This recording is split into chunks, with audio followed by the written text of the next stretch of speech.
Thank you very much. Tonight we will light City Hall in blue and orange in honor of the University of Virginia.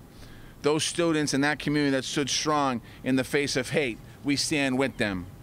We also have a message to the hate groups, especially any that are planning to come to our city this weekend. Boston does not welcome you here. Boston does not want you here. Boston rejects your message. We reject racism. We reject white supremacy. We reject anti-Semitism. We reject the KKK. We reject neo-Nazis. We reject domestic terrorism. And we reject hatred. And we will do every single thing in our power to keep hate out of our city. Were to come to our city, these anarchists and this group of people that came to Charlottesville with weapons. Those veterans didn't have to be asked twice to condemn swastikas and all that they stand for. Yet our president had to be shamed into doing the same thing 2 days later. This was never a many sides issue. This is a right and wrong issue. The vice president talked about fringe groups. We're not a fringe. If they're allies in the White House, we heard the rhetoric at those campaign rallies. We heard the silence this weekend.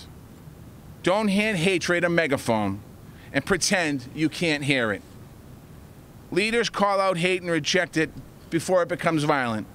That's why we're here today. Strengthen the bonds of communities so that all may live in the fullness of life. What happened in Virginia was a tragedy and an act of terror.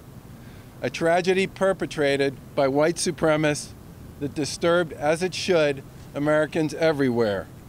As governor of the Commonwealth of Massachusetts, I want to be clear that there is no place here for that type of hatred, period, that we saw in Virginia.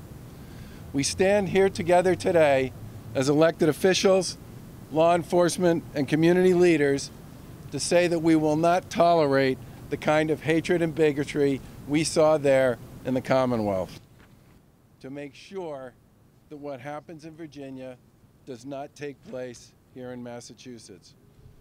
It is clear, and there should be no mistaking, that we stand against hatred, we stand against racism, we stand against the terrorism that we all witnessed this weekend, and we are committed to ensuring that that will find no place here in the city of Boston or the Commonwealth of Massachusetts.